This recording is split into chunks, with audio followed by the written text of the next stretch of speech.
and welcome to the Your Story Studios podcast, a podcast where we talk about all things content creation. Today on the podcast, we have Kaiser, and today we're going to be talking about narrative filmmaking.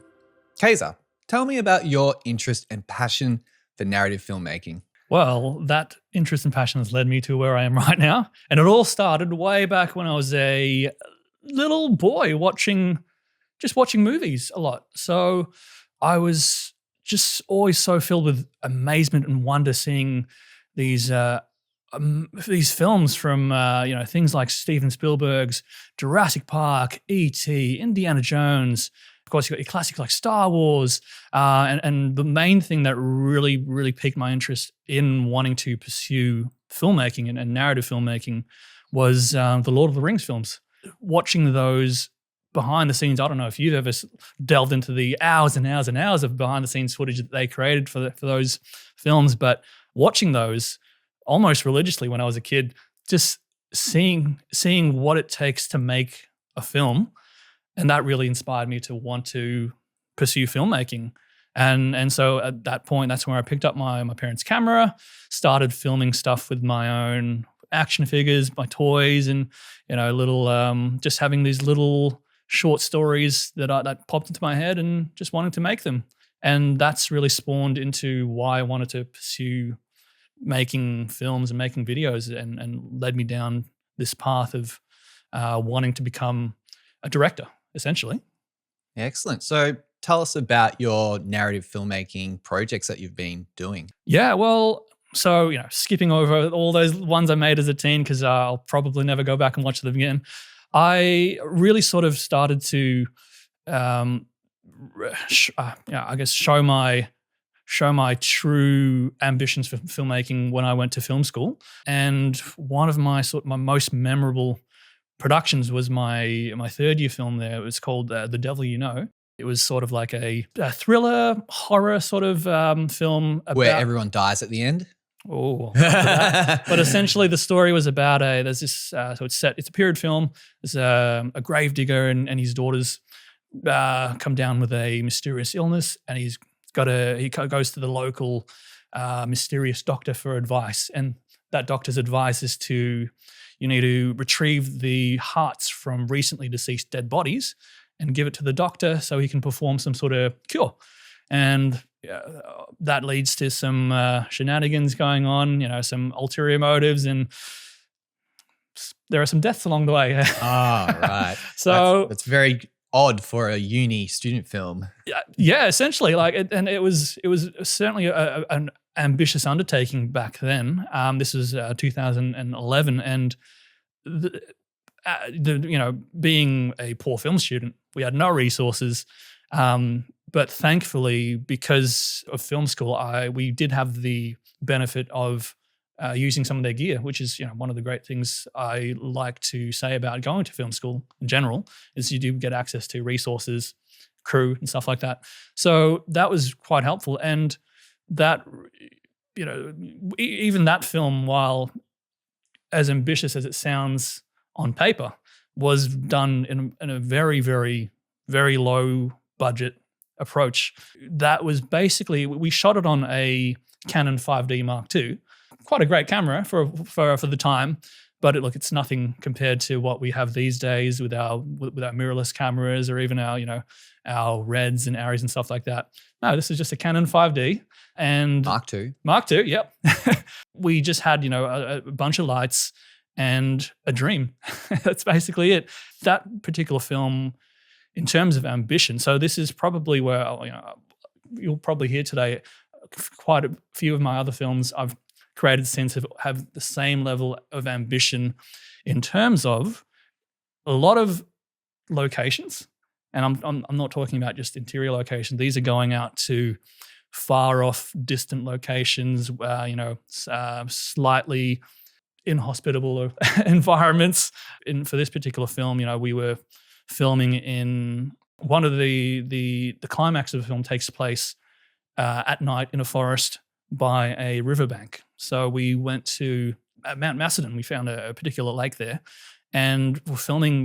This was probably from about 10 p.m. till about 5 a.m. in the morning, filming this is, if I remember correctly, during wintertime as well, filming in a pitch black area. We had just a couple of, I'm going to say it was a couple of Blondie 2K lights, and we were filming by the waterside. The scene involved our hero confronting this mysterious doctor character and having a fight. There's a death involved. There's a eating of a heart involved. Oh, wow. So there was, and essentially, like, this is, we're talking small scale crew, all uni students, using just the most budget equipment that we could get our hands on.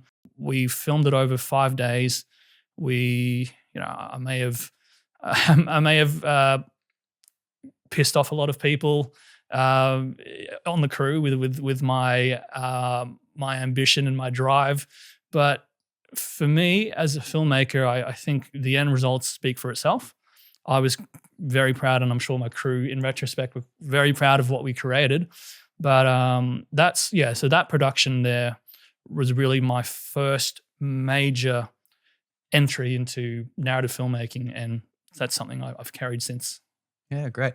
You mentioned that you had budget equipment and all that kind of stuff, but you did also mention you had two 2K Blondies, and you're out in remote places. So where are you plugging these lights into? Oh yeah, so that's we had a generator, and that posed its own issues on set as well. You know, this is just with the immense amount of sound that you get from that thing, and we were filming in a we're dead of night in the middle of a forest, so sound travels everywhere. So those sort of technical limitations, I didn't see that as a hindrance to how I wanted to approach the film. So for me, always when I approach narrative productions, it's story first.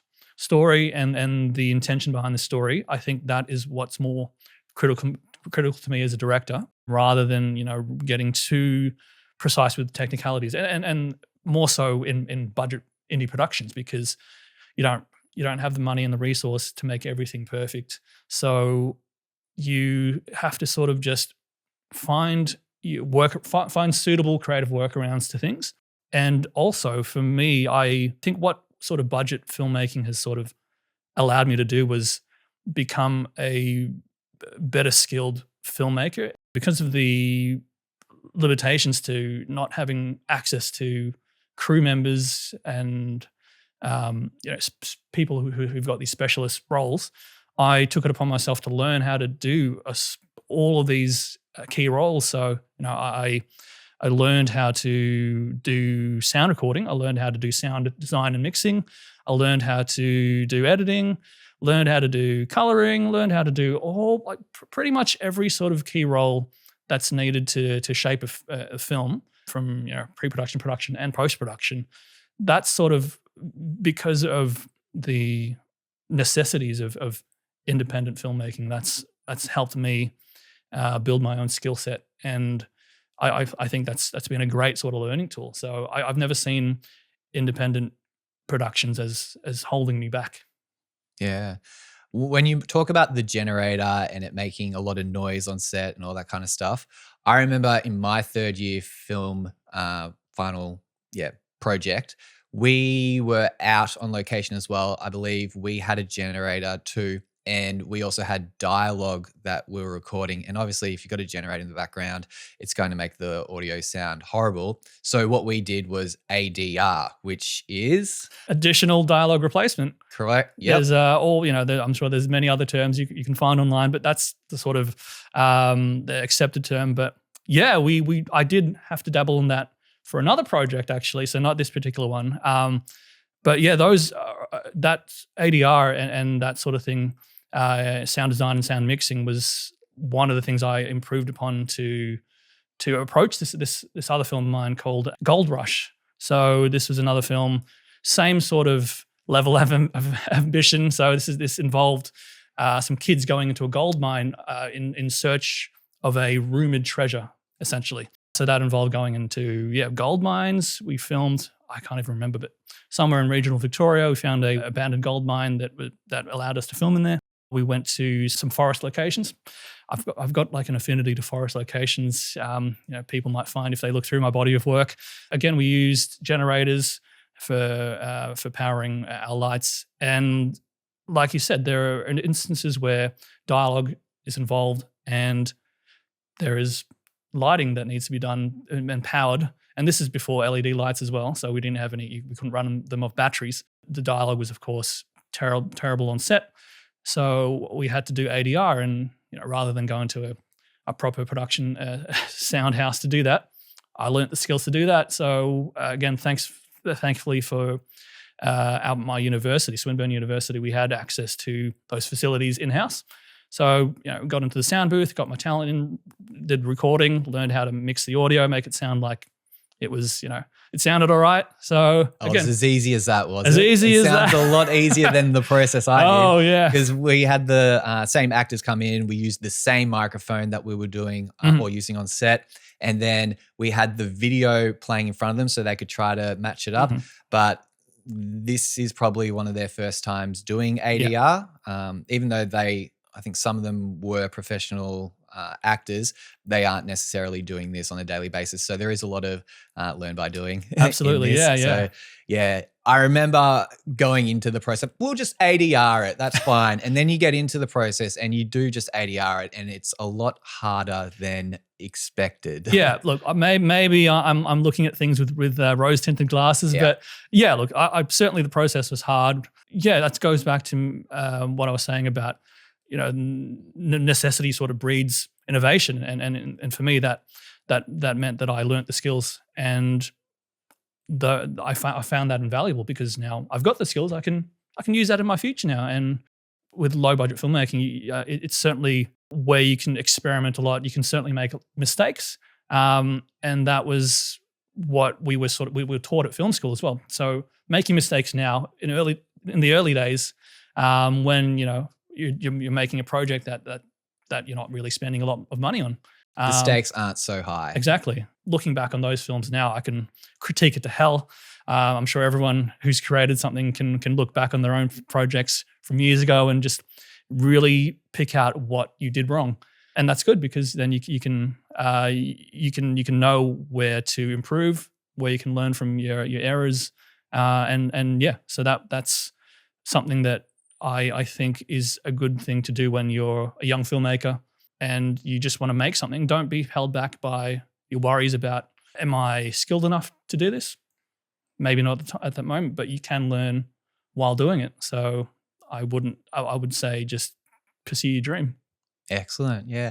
And when you're thinking about the projects that you've already completed, are there any cool tips or tricks that stick out in your mind that you would like to share with our audience today? Yeah, so we can look at one of my other recent films, one called Conquer the World. Again, set in a forest. We can seeing a trend here. This involved a lot of running, a chase scene through a forest, essentially. Firstly, we shot the film on Sony A7S Mark II, I believe. So great, small, nimble camera. And to film these chase scenes in the forest, we stuck it on a gimbal, Roman M at the time.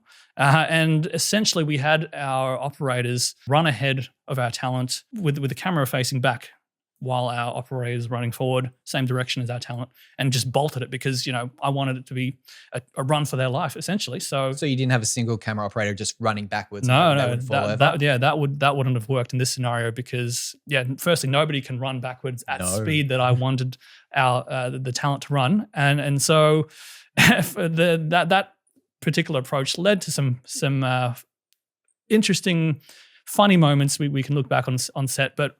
Like I mentioned before, a lot of my ambitions have led to a bit of tension on set. So my poor camera operators, because we were in forest, it wasn't something that we sort of really, really properly cleared a path for. There was often times where they'd be running into some leaves and some branches. So poor guys, I commend them for their efforts, but they did it all in the name of film. And the shot looks great. That's very important then.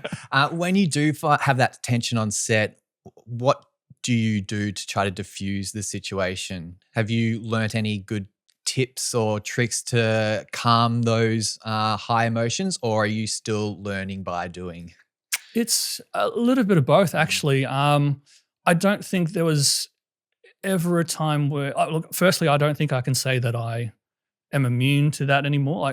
I'm still certainly facing some conflict on set, whether it's between clients, whether it's between your script writer, but that's all part of the process. It's collaborative. So as a director, I don't see myself as the be all end all of everything. I'm not going to shut down any opinions from my key collaborators. I want to know if there's an issue that they want to present. I want to first hear about it and know why is it an issue, and is there something we can do to mitigate that issue, or in certain instances it could be a case of perhaps my intention as the creative behind it wasn't quite being seen by the other people. So, for example, I would have a certain vision of how I wanted something to be filmed, but the cinematographer would probably be wondering, why are we doing this? Why does it have to be shot like this? So, to answer your question, it's probably a bit about firstly gaining the trust of the people you're working with. I think that's key. So the people that so that when these sort of conflicts do come up, you can sort of be confident in the fact that you guys know each other's working styles, understand the intention, or maybe not quite understand, but are able to just step back and realize, okay, so I trust you. I trust your opinion. I know that you want to do it this way. I may have some issues with it right now, but I know what you want and how you want to approach it is going to be the correct way of doing it in your creative opinion, and I'm happy for you to do that. So, so I think having the level of trust with the people you're working with is key. And I think if there are some issues and conflicts that come up in the moment, I think it's just a matter of reassuring those the people who bring up that issue that this is the way I want to do things. This is my intention, and trust me on that. So as the director, I think you have to maintain a level of trust and within your entire production. So if you can appear, I think that's the key word, appear that you are confident in what you're doing and you know what you're doing, I think that just boosts the morale of everyone. And rather than being someone who's umming and ahhing on set and I don't know what to do, just with the appearance of basically the fake it till you make it mentality. If you appear like you know what you're doing, everyone else around you will just go with it. Yeah. I've found from my experience, if there's conflict on set and you're a part of the conflict, I think it's really helpful to try to be as self-aware as possible. So there might be conflict and you or I could be the cause of that conflict. And if I'm the cause of that conflict, I just need to be humble enough and be an adult and go over to that person where the conflict is and apologize as quickly as possible, sincerely as well. Because I think if you do apologize to that person, it will hopefully just nip it in the butt and you can get on with the production. Yeah. And you're not going to let this small little thing blow up to a big thing and then infect the rest of the production. So I think, it's really important to get onto those things as soon as possible and be as kind as possible to other people as well. Because it is like filmmaking is just a big team sport. You're all working together for one goal. You want to win at the end of the day. And there's not a lot of room, in my opinion, for people to just go out on their own and try to be the hero. Yeah. I'm sure there's plenty of sets where that happens and those probably aren't great sets to be on. Yeah, absolutely. Yeah, there is a lot of egos in the film industry, that people can have quite big inflated heads. So, and I've always been one of the people that don't want to get to that stage. I certainly am guilty of a couple of creatively led emotional decisions on We're, set. we're not all perfect. Well, yeah, that's right. You want to have respect for the team that you're working with, because without their input, without their skills, you're not going to have a film. So don't have an ego about it. Don't be stuck up. You're relying on these people. They're doing a great job. So yeah, don't make an environment where people don't want to work in. Absolutely. Yeah. I think respect and trust are key when you're on sets. And to wrap up this episode about narrative filmmaking, what are your long-term ambitions in regards to this as a feature film director? I have sort of taken a little step back from my narrative short filmmaking, just to focus on my building up my business, and also just other sort of life things that happen on our journey. But I definitely, my main goal has always been to be a feature film director and make feature films, get a production off the ground that is funded. That's one thing. That's one challenge I want to navigate, getting some funding for these projects, because all of my other projects have been sort of just self-funded with, amongst myself, amongst my crew. We've all just sort of chipped in. But I want to be able to approach productions that have some resources and some money put into them, just like I have for my commercial work. I'd love to apply those same sort of resources to my narrative filmmaking, and hopefully that will hopefully that will allow me to create bigger and better things and address my ambitions, because my ambitions have always been there. If the scope can be matched with the budget, then I think that's a perfect combination for me. So at the end of your career, looking back, what are you wanting to see? I would love to be able to see a number of films that I've created that have been enjoyed by people. I think that's the main reason I make films in the first place. I want them to be enjoyed by an audience. I don't just make them for myself. I make them so that people can watch them, can be inspired by them. Just like how I was inspired by watching films when I was a kid. I want other people to have the same sort of feeling, and hopefully that will leave somebody else who watches my film to want to pursue my same sort of career path. So yeah, that's hopefully something I'll see in the future. Excellent. Well, hopefully we see that as well for you. Kaiser, thank you for joining us on the Your Story Studios podcast today. Pleasure to be here, Nathan. Thanks so much.